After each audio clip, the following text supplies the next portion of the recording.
ನಮಸ್ಕಾರ ಸ್ನೇಹಿತರೆ, ಜೀವನಕ್ಕೆ ದಾರಿ ಚಾನಲ್ಗೆ ನಿಮ್ಮೆಲ್ಲರಿಗೂ ಆತ್ಮೀಯ ಸ್ವಾಗತ. ಸ್ನೇಹಿತರೆ, ನಾವು ಮನೆಯಲ್ಲಿ ಜಗಳಗಳು ಆಗಬಾರದು, ಮನೆಯಲ್ಲಿ ಸುಖ ಶಾಂತಿ ನೆಲೆಸಬೇಕು ಅನ್ನೋದಾದರೆ ಏನನ್ನ ಮಾಡಬೇಕು ಅನ್ನೋದನ್ನು ಈ ವಿಡಿಯೋದಲ್ಲಿ ನೋಡೋಣ.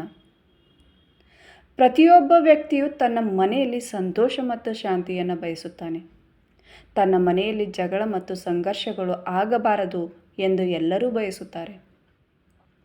ಕೆಲವೊಮ್ಮೆ ಎಲ್ಲವೂ ಮಿತಿಮೀರಿ ನಡೆದು ಹೋಗುತ್ತದೆ. ಹಾಗಾದಾಗ ಮನೆಯ ವಾತಾವರಣ ಹಾಳಾಗುತ್ತದೆ ಮತ್ತು ಸಂತೋಷ ಶಾಂತಿ ಕದಡುತ್ತದೆ. ಈ ಸಮಸ್ಯೆಗಳಿಗೆ ವಾಸ್ತು ಕೂಡ ಕಾರಣವಾಗಿರಬಹುದು. ವಾಸ್ತು ಪ್ರಕಾರ ಅಡುಗೆ ಮನೆಯಲ್ಲಿ ಮಾಡುವ ಕೆಲವು ತಪ್ಪುಗಳು ಮನೆಯಲ್ಲಿ ಅಶಾಂತಿಯನ್ನು ಉಂಟು ಮಾಡಬಹುದು. ಇದರಿಂದಾಗಿ ಮನೆಯ ನೆಮ್ಮದಿ ಹಾಳಾಗುವುದು ಮಾತ್ರವಲ್ಲ, ಕುಟುಂಬದ ಸದಸ್ಯರ ಆರೋಗ್ಯ ಮೇಲೂ ಪರಿಣಾಮ ಬೀರುತ್ತದೆ. ಆದ್ದರಿಂದ ವಾಸ್ತುಶಾಸ್ತ್ರದ ಪ್ರಕಾರ ಅಡುಗೆ ಮನೆಯಲ್ಲಿ ಕೆಲವೊಂದು ವಿಷಯಗಳ ಬಗ್ಗೆ ನಾವು ಹುಷಾರಾಗಿರಬೇಕು. ಮೊದಲನೆಯದಾಗಿ ಕಲಸಿದ ಹಿಟ್ಟು. ಅನೇಕ ಬಾರಿ ಜನರು ಉಳಿದಿರುವ ಹಿಟ್ಟನ್ನು ಫ್ರಿಜ್ನಲ್ಲಿ ಇಟ್ಟು ನಂತರ ಬಳಸುತ್ತಾರೆ.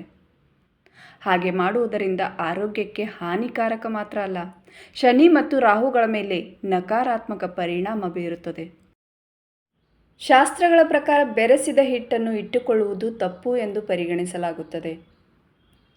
ಅಡುಗೆ ಮನೆಯಲ್ಲಿ ದೇವರನ್ನು ಇಡಬಾರದು.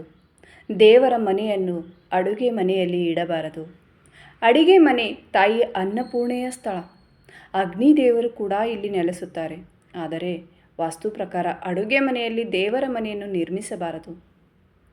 ಅಡುಗೆ ಮನೆಯಲ್ಲಿ ಎಲ್ಲ ರೀತಿಯ ಆಹಾರವನ್ನು ನಾವು ಬೇಯಿಸುತ್ತೇವೆ. ಹೀಗಾಗಿ ಅಡುಗೆ ಮನೆಯಲ್ಲಿ ದೇವಸ್ಥಾನವಿದ್ದರೆ ಅದು ಋಣಾತ್ಮಕ ಪರಿಣಾಮವನ್ನು ನಮ್ಮ ಮೇಲೆ ಬೀರುತ್ತದೆ.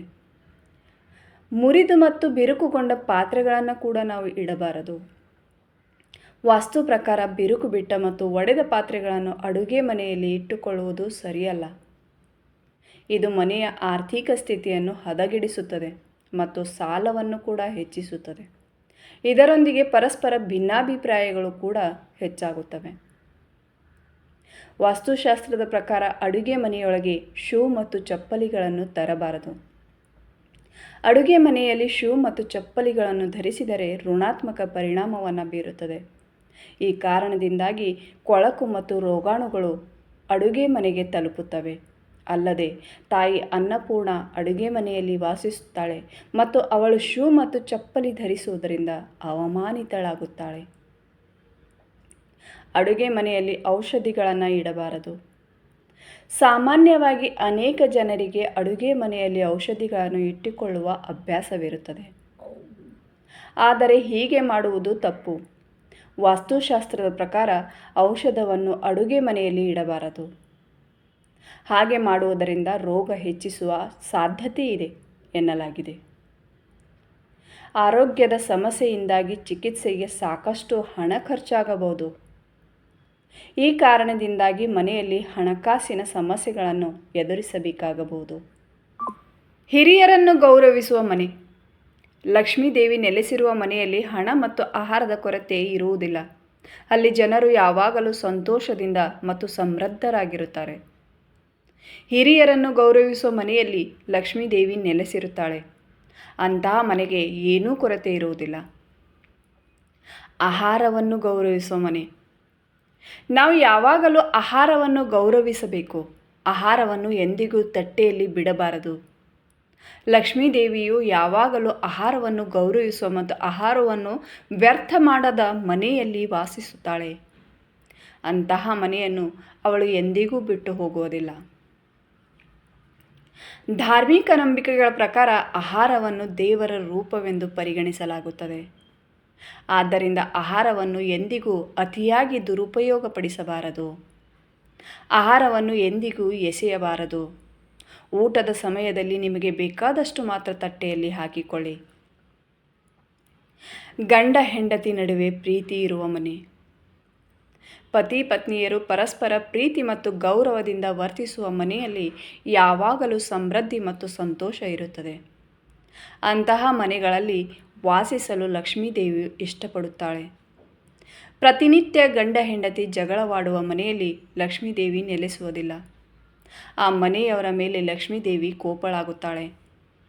ಹೀಗಾಗಿ ಪತಿ ಪತ್ನಿ ಸದಾ ಪ್ರೀತಿ ಸೌಹಾರ್ದತೆಯಿಂದ ಬಾಳಬೇಕು ಎಂದು ಹೇಳಲಾಗುತ್ತದೆ. ತಪ್ಪು ದಾರಿಯಲ್ಲಿ ಹಣ ಮಾಡುವವರು. ಲಕ್ಷ್ಮೀದೇವಿಯು ಯಾವಾಗಲೂ ತಪ್ಪು ಮಾಡುವವರಿಂದ ಅಥವಾ ಕೆಟ್ಟ ಕೆಲಸಗಳನ್ನು ಮಾಡುವ ಮೂಲಕ ಹಣ ಸಂಪಾದಿಸುವವರಿಂದ ದೂರವಿರುತ್ತಾಳೆ. ಅಂತಹ ಜನರ ಬಳಿ ಹಣವು ಹೆಚ್ಚು ಕಾಲ ಉಳಿಯುವುದಿಲ್ಲ. ಆದ್ದರಿಂದ ಎಲ್ಲ ರೀತಿಯ ತಪ್ಪುಗಳಿಂದ ದೂರವಿರಲು ಪ್ರಯತ್ನಿಸಿ. ತಪ್ಪು ಕೆಲಸ ಮಾಡಿ ಹಣ ಸಂಪತ್ತು ಗಳಿಸಿದರೂ ಅದು ಅಲ್ಪ ಕಾಲ ಉಳಿಯುತ್ತದೆ ಎನ್ನುತ್ತಾರೆ. ಮನೆಯಲ್ಲಿ ಗೃಹಿಣಿಯಾದವಳು ಒಳ್ಳೆಯ ರೀತಿಯಲ್ಲಿ ಇದ್ದರೆ ಆ ಮನೆಯಲ್ಲಿ ಸುಖ, ಶಾಂತಿ ಮತ್ತು ನೆಮ್ಮದಿ ನೆಲೆಸುತ್ತದೆ. ಮನೆಯನ್ನು ಅಚ್ಚುಕಟ್ಟಾಗಿ ನಡೆಸಿಕೊಂಡು ಹೋಗುವ ಗೃಹಿಣಿ ಇದ್ದರೆ ಆ ಮನೆಯು ಉನ್ನತಿಯಾಗುತ್ತದೆ.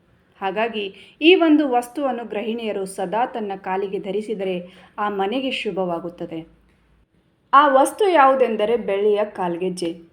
ಬೆಳ್ಳಿಯ ಕಾಲ್ಗೆಜ್ಜೆಯನ್ನು ಗೃಹಿಣಿಯರು ಹಾಕಿಕೊಳ್ಳುವುದರಿಂದ ಮನೆಯಲ್ಲಿ ನೆಮ್ಮದಿ ಇರುತ್ತದೆ. ಹಾಗೆ ಮನೆ ತುಂಬ ಕೇಳುವ ಆ ಗೆಜ್ಜೆಯ ನಾದದಿಂದ, ಗೆಜ್ಜೆಯ ಧ್ವನಿಯಿಂದ ಮನಸ್ಸು ಪ್ರಶಾಂತವಾಗಿರುತ್ತದೆ. ಬೆಳ್ಳಿಯು ದೇಹದ ಉಷ್ಣಾಂಶವನ್ನು ಸಮತೋಲನದಲ್ಲಿರಿಸುತ್ತದೆ ಅಂತೆ. ಒಟ್ಟಾರೆ ದೇಹಕ್ಕೂ ಒಳ್ಳೆಯದು, ಮನೆಯಲ್ಲಿಯೂ ನೆಮ್ಮದಿ. ವಿಡಿಯೋ ಇಷ್ಟವಾದರೆ ವಿಡಿಯೋಗೆ ಲೈಕ್ ಮಾಡಿ, ಶೇರ್ ಮಾಡಿ ಮತ್ತು ನೀವು ಚಾನಲ್ ಮೇಲೆ ಹೊಸಬರಾಗಿದ್ದರೆ ಪ್ಲೀಸ್ ಚಾನಲ್ಗೆ ಸಬ್ಸ್ಕ್ರೈಬ್ ಮಾಡಲು ಮರೆಯದಿರಿ. ಮತ್ತೆ ಭೇಟಿಯಾಗೋಣ ಮತ್ತೊಂದು ಹೊಸ ವಿಡಿಯೋದ ಮೂಲಕ. ಅಲ್ಲಿಯವರೆಗೂ ಧನ್ಯವಾದಗಳು.